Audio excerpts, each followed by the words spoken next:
Selamat pagi pemirsa, apa kabar Anda di pagi hari ini? Senang sekali saya Heri Orun kembali menjumpai Anda dalam Berita Papua. Sejumlah informasi pilihan dan teraktual telah dirangkum tim redaksi kami. Berikut 3 berita utama kami sajikan untuk Anda.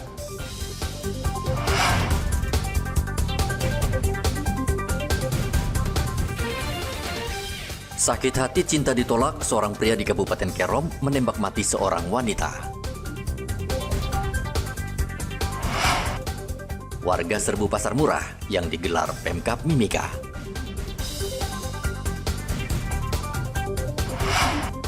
Polres Kerom siapkan ratusan personel amankan pilkada.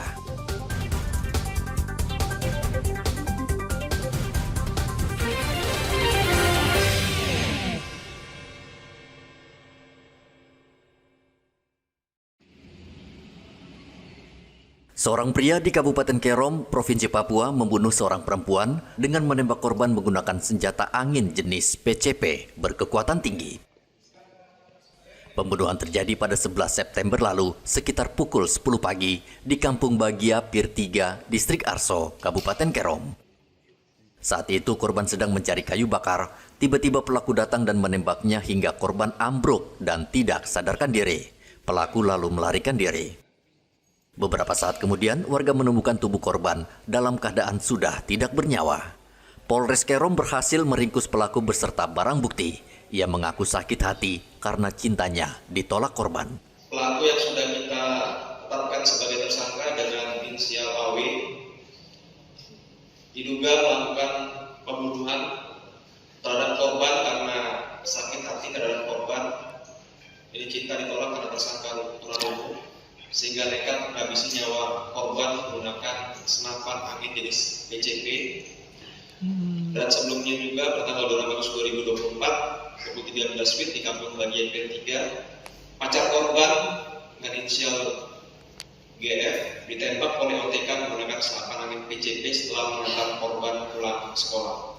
Tentunya dengan usia pasal 184 KUHP minimal 2 alat bukti, kita sudah memiliki 3 alat bukti sehingga penyidik berkeyakinan alat bukti ini sudah terpenuhi dan menetapkan saudara inisial AW sebagai tersangka dalam perkara pembunuhan terhadap anak di bawah umur inisial MW. Polisi sudah menetapkan pelaku sebagai tersangka dan saat ini mendekam di penjara di Mapolres Kerom. Ia terancam hukuman penjara selama 15 tahun. Polisi juga menyita barang bukti senjata angin jenis PCP dengan 94 butir peluru kaliber 8,3 mm. Arthur melaporkan dari Kabupaten Kerom, Papua.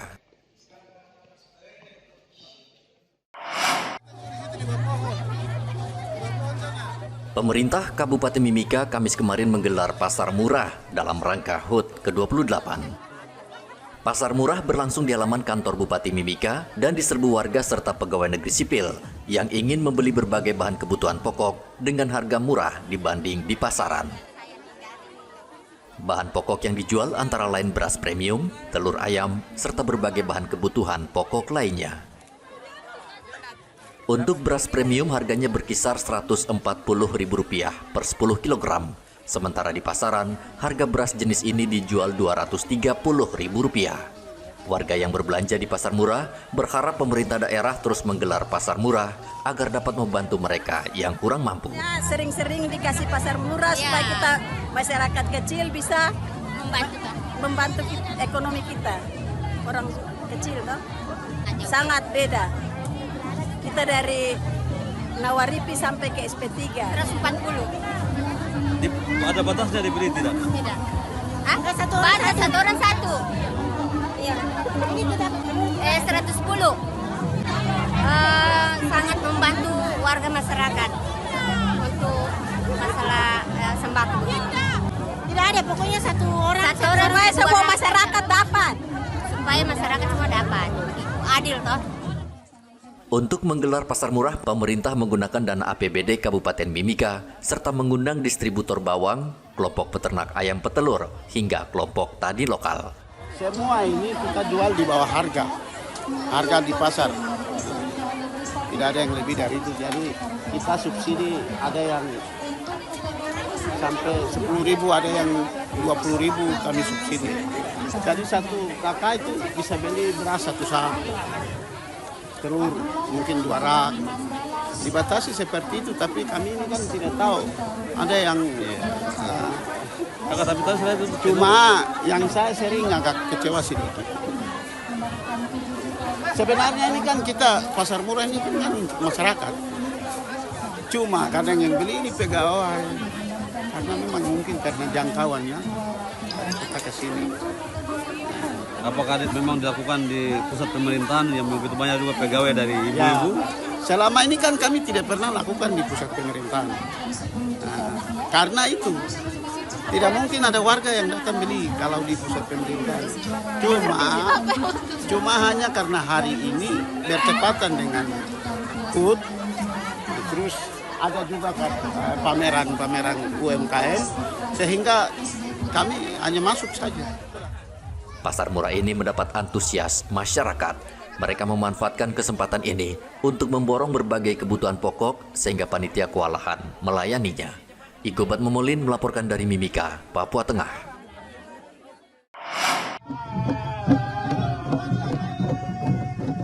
Menparekraf Sandiaga Uno akan selesai bertugas pada 20 Oktober mendatang. Untuk mempercepat tugas menteri baru, Sandiaga sudah menyiapkan dokumen penting agar pekerjaan menteri baru menjadi ringan. Selain dokumen, bahkan rumah dinas menteri juga sudah direnovasi, apalagi saat ini Sandiaga sudah bersiap meninggalkan rumah dinas. Beliau akan memberikan prioritas kepada putra-putri terbaik Indonesia, dan saya sudah menyiapkan langkah-langkah dan dokumen-dokumen teknokrasi untuk transisi, sehingga nanti menteri selanjutnya yang ditugaskan tinggal langsung gaspol bisa bekerja. Rumah jabatan juga sudah saya renovasi ulang, sehingga nanti menterinya tidak perlu ngecat lagi, sudah dicat dan tinggal masuk bawa barangnya. Kebetulan juga tidak ditinggali oleh saya selama ini, tapi saya mendoakan menteri selanjutnya, dan saya sangat yakin dia akan melanjutkan perhatian yang lebih kepada tanah Papua, karena ini adalah perintah dari Bapak Presiden Jokowi. Sandiaga berharap program wisata yang sudah dijalankannya di era Jokowi bisa dilanjutkan di era Prabowo. Ketika ditanya rencana selanjutnya setelah tidak menjadi menteri, Sandiaga menjawab akan berkeliling Indonesia. Riantonai melaporkan dari Kota Jayapura, Papua.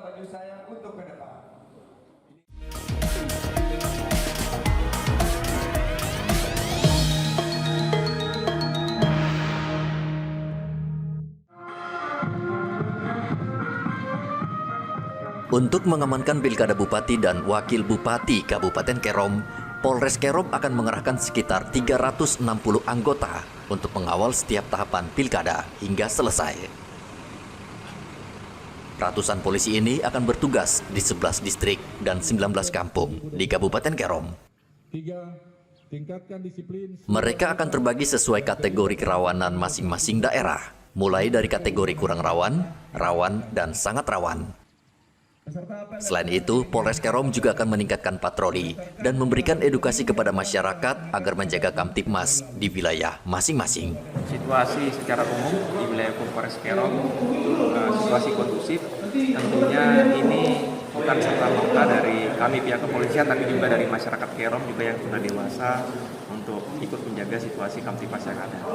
Kita Polres Kerom menerjunkan 367 personil untuk dalam rangka pilkada di Kerom, baik terutama untuk pemilihan calon bupati wakil bupati, dan setiap kegiatan kampanye dari para paslon yang ada selalu menyampaikan kepada kami pihak kepolisian, dan kami pihak kepolisian selalu melaksanakan pengamanan terhadap kegiatan-kegiatan yang dilaksanakan oleh pasangan calon. Demikian juga selain itu, setiap hari tentunya anggota kami Babin memberikan himbauan kepada masyarakat untuk tetap menjaga daerahnya dengan baik, dengan aman.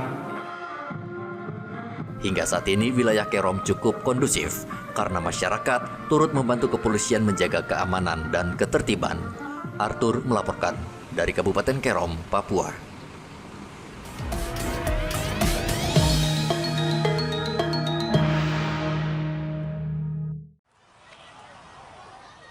Calon Gubernur Papua nomor urut 1 Ben-Hur Tomimano mendatangi sekolah milik Yayasan Pendidikan Kristen di Kabupaten Jayapura.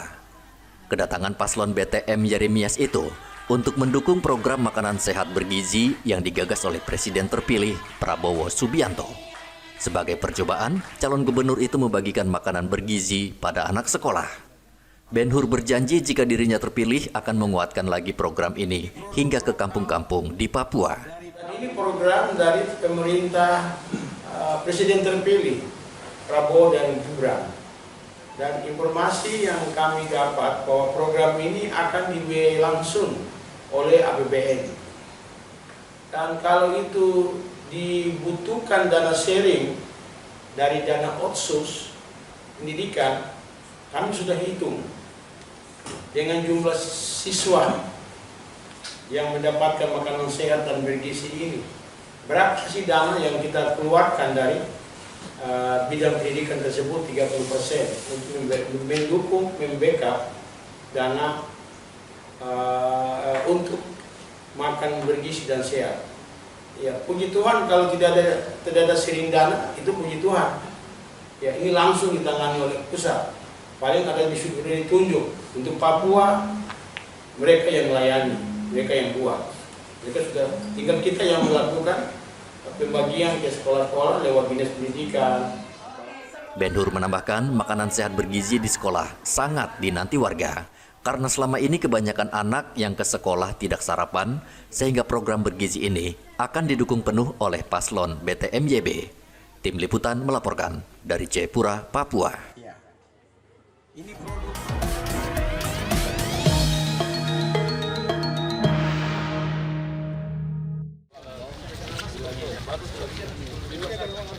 Pasangan calon gubernur Papua nomor urut 2, Matius Fakiri Aryakurumaropen, belusukan ke pasar tradisional Yotefa, Kota Jayapura pada Rabu kemarin. Meski hujan gerimis dan harus melalui jalanan yang becek, tidak menyurutkan semangat pasangan Mario untuk melihat masalah di pasar tradisional yang sering dilanda banjir. Sebelum belusukan ke pasar, pasangan Mario menghadiri acara tatap muka bersama warga di belakang pasar Yotefa. Kedatangan Mario bersama rombongan membuat kaget para pedagang yang tak menyangka seorang purnawirawan Jenderal Bintang 3 Polri ini akan hadir ke pasar dan menyapa langsung para pedagang yang sedang sibuk berjualan. Selain berbelanja di pasar, paslon Mario juga mendengar langsung keluh kesah pedagang dan berjanji jika terpilih, pasar Yotefa akan dibangun kembali sehingga layak. Tentunya kan sebagai pemimpin kita harus hadir di tengah-tengah masyarakat. Apalagi ini kan lebih banyak dari kami lihat ini kan masyarakat pedagang di pasar Yotefa. Ini kan perlu sentuhan pemerintah yang harus dilakukan serius. Karena kan persoalan di pasar Yotefa ini kan mulai sejak didirikan sampai dengan sekarang sudah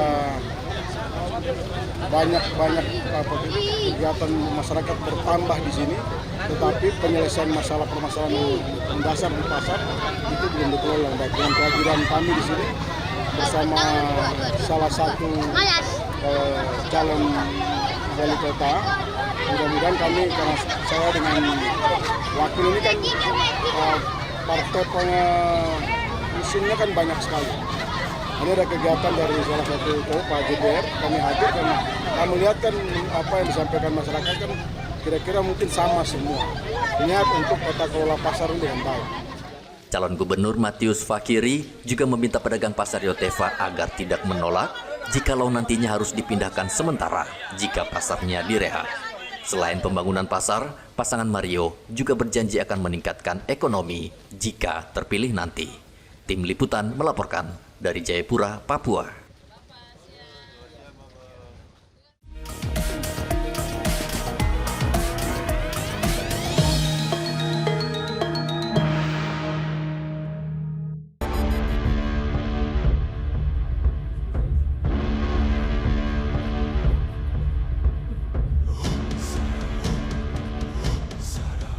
Setelah menggerebek pabrik minuman keras oplosan selama 10 hari, polisi menangkap 3 pelaku.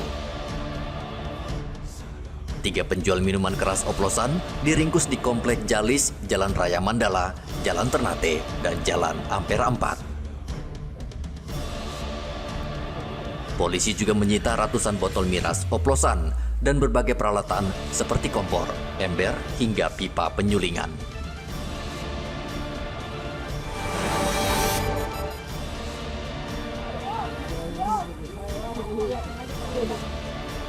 Salah satu rumah yang terletak di Jalan Kuda Mati, Merauke, Papua Selatan, terbakar. Kebakaran terjadi saat warga sedang tertidur lelap, sehingga rumah dan kandang yang berisi 8 ekor kambing hangus terbakar. Warga sekitar bersama petugas pemadam kebakaran berusaha memadamkan api agar tidak merembet ke rumah lainnya.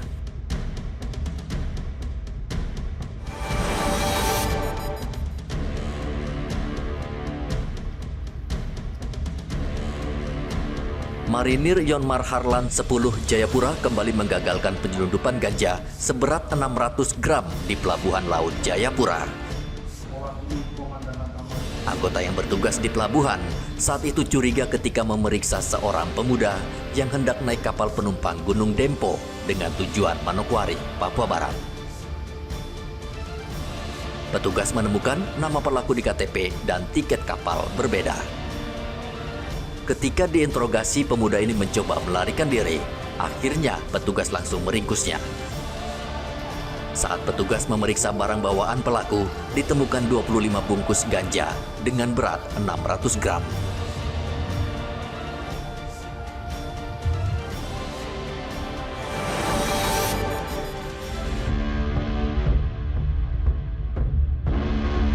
Warga di Jalan Yosudarso, Lorong Cemara, Mimika, Papua Tengah, heboh. Mereka menemukan bayi perempuan di dalam kantong plastik di semak-semak. Tali pusar dan ari-ari masih menempel di tubuh bayi, sehingga diduga orang tua bayi ini baru saja melahirkannya. Warga langsung membawa tubuh bayi yang masih lemah ke rumah sakit untuk diberi pertolongan.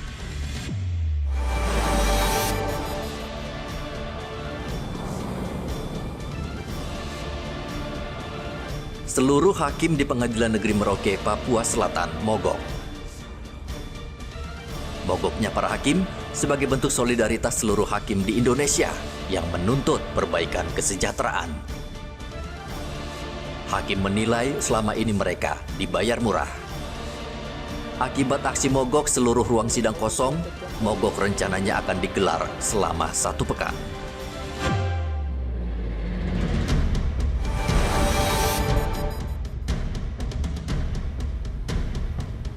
Kecelakaan lalu lintas terjadi di Jalan Cendrawasih, SP3, Mimika, Papua Tengah. Seorang pengendara motor tergeletak di jalan diduga akibat tabrakan antara sesama pengendara sepeda motor.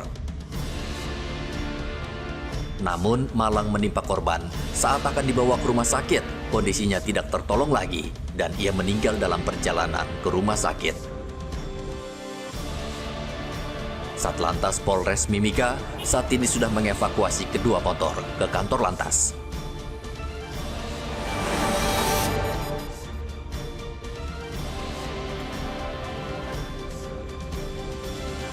Satgas Operasi Damai Kartens dan Polres Puncak Jaya menangkap 2 anggota kelompok kriminal bersenjata atau KKB di Jalan Trans Wamena, Kampung Lumbuk, Kabupaten Puncak Jaya.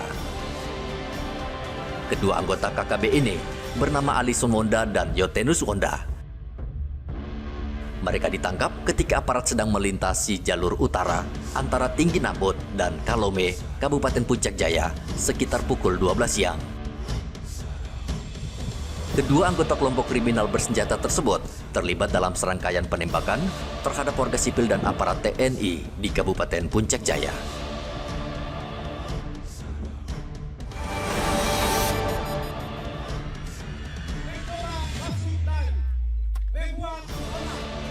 Seorang anggota organisasi Papua Merdeka bernama Desen Sani akhirnya kembali ke pangkuan NKRI.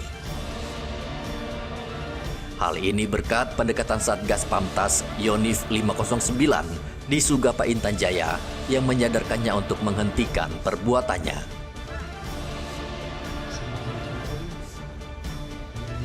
Desen Sani bergabung dengan organisasi Papua Merdeka sejak tahun 2019. Ia mengaku pernah terlibat penyelundupan peluru ke kelompok Sabinus Waker di Nabire.